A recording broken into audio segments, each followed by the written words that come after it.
የኢትዮጵያ ግብርና ዘርፍ አሁንም ኋላ ቀር ሂደቶችን እየተከተለ አርሶ አደሩን ከሞፈርና ቀንበር ሳያላቅቅ ሀገራዊ የምግብ ዋስትናን ጥያቄ በበቂ ሁኔታ ሳይመልስ በርካታ ክፍለ ዘመናትን ተሻግሯል።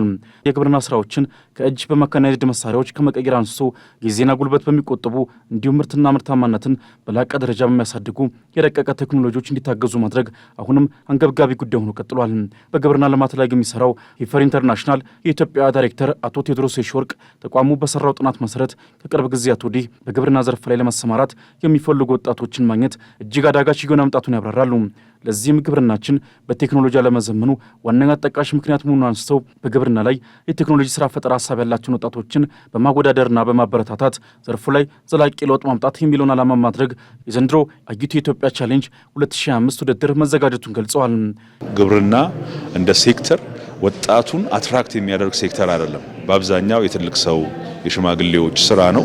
ወጣቶቹንም ብትጠይቋቸው እኛም ጥናት አካሂደን ነበር። ስንጠይቅ ኖበዲ ማንኛውም ወጣት they don't want to አግሪካልቸር ውስጥ ገብቶ መስራት አይፈልጉም። ምናምን ነው ችግሩ ብለን ስናይ አንደኛ አግሪካልቸራችን ዘመናዊ አይደለም እርሻ፣ ሁለተኛ በቴክኖሎጂና በኢኖቬሽን የታገዘ አይደለም። ስለዚህ ይህንን አድሬስ ለማድረግ ኢኖቬቲቭ አይዲያ ያላቸውን በሴክተሩ ላይ ያላቸውን ወጣቶች አወዳድሮ አይዲያቸውን አሳይቶ ሸልሞ ያንን ስኬል አፕ እንዲያደርጉ ማድረግ ትልቅ ተጽዕኖ ያመጣል በሚል እሳቤ ነውና እንደ ሄይፈር እንደ ሀገርም አግሪካልቸር ሴክተራችን ለውጥ እንዲያመጣ ካስፈለገ ወጣቶቻችን መሳብ አለባቸው። አግሪካልቸርን እንደ ቢዝነስ እንደ ትርፍ እንደሚያስገኝ የሥራ እድል ማየት መቻል አለባቸው። ያንን እንዲያዩ በኢኖቬሽንና በቴክኖሎጂ እንዲታገዝ ያስፈልጋል። የስራና ክህሎት ሚኒስቴር ከሂፈር ኢንተርናሽናልና ግሮስቲፕ አማካሪ ኃላፊነት የተወሰነ የግል ማህበር ጋር በመተባበር ያዘጋጁት ግብርናን የሚያዘምን የቴክኖሎጂ ውድድር ሲካሄድ ቆይቶ በዛሬው ዕለት የመዝጊያ ስነ ስርዓቱ ተካሂዷል። የግሮስቲፕ አማካሪ ዋና ስራ አስፈጻሚ አቶ ሀምዲኖ ሚዴሶ በበኩላቸው ውድድሩ የግብርና ዘርፍ ባለድርሻ አካላትን በጋራ በማሰባሰብ የቴክኖሎጂ ስራ ፈጠራ ባለቤት ወጣቶችን ሀሳብ መሬት ለማውረድና አሁንም በሞፈርና ቀንበር እየታገለ ሀገር እያበላ ያለውን የኢትዮጵያን ገበሬ ልፋት ከዘላቂ ግብ ለማድረስ ትልቅ አስተዋጽኦ የሚያበረክት ስለመሆኑ ተናግረዋል። በዋናነት የዚህ ኢቨንት ዋና ዓላማ የኛ እንደ አፍሪካ ነው ፕሮግራሙ። እዚህ ጋር ተወዳደሩ ልጆች አፍሪካ ደረጃ ሄዶ ባለፈው ዓመት እንደ አፍሪካ አሸናፊዎች ኢትዮጵያዎች ነበር፣ እዚህም ያሉ ልጆች ናቸውና ስለዚህ ዋና ዓላማ እንዴት የግብርና ኢኮሲስቴም ስነ ምህዳር ውስጥ ያሉ ባለድርሻ አካላት ግብርናን እንዴት ማዘመን አብረን እንችላለን የሚሉናል። ስለዚህ የዚህ ፕሮግራም ዋና ዓላማ ባለሀብቶች አሉ፣ ኢንቨስተሮች አሉ፣ ባንኮች አሉ። ግብርናን እንዴት ፋይናንስ ማድረግ እንችላለን፣ ግብርናውን እንዴት ማዘመን እንችላለን። ወጣቶቹ ደግሞ ሀሳብና ኢኖቬሽናቸውን ይዞ እዚህ መጥቶ ይህንን ሀሳባቸውን ወደ ተግባር ወደ መሬት ለማውረድ የስነ ምህዳሩ ወይም የኢኮሲስቴሙ ወይም ባለድርሻ አካላት ሁሉ ሰፖርት ማድረግ ስላለባችሁ ነው። ስለዚህ ኢትስ አ ኮል ፎር አክሽን።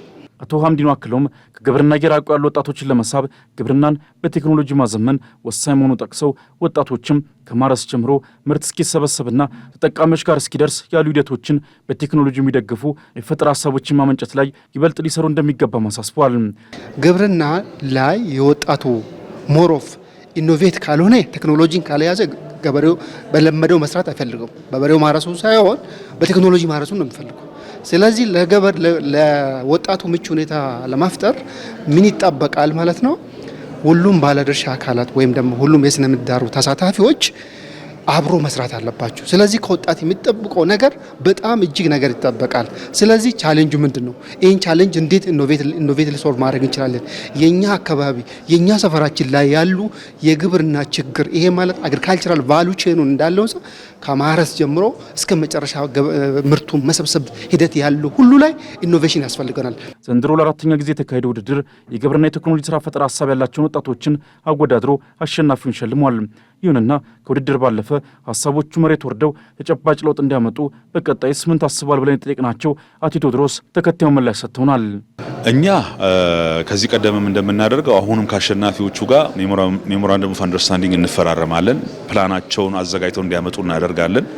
ከዛ በኋላ ከማሳቹሴትስ ኢንስቲትዩት ኦፍ ቴክኖሎጂ ጋር ፓርትነርሺፕ አለን እንደ ሄይፈር በቨርቹዋሊ ሜንተርሺፕ ትሬኒንግ እንዲያገኙ እናደርጋለን። ከዛ ውጪ ጥሩ ስራ ጥሩ ኢኖቬሽን ያላቸውን ልጆች ዩजुዋሊ ከቶፕ ቴኖች ጋር ነው የምንሰራው።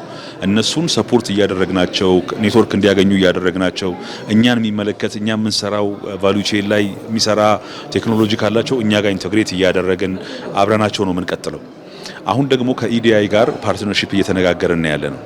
ኢዲአይ ጋር ያ ፓርትነርሺፕ ካለቀ ቶፕ 50ዎቹ ለኢዲአይ ትራንስፈር አድርገናቸው እነሱ ደግሞ በኢንኩቤሽን ፕሮግራማቸው በአክሰሌሬተር ፕሮግራማቸው ውስጥ እንዲያስገቧቸውና የዛ ድል ተጠቃሚ እንዲሆኑ እናደርጋለን ብለን እናስባለን።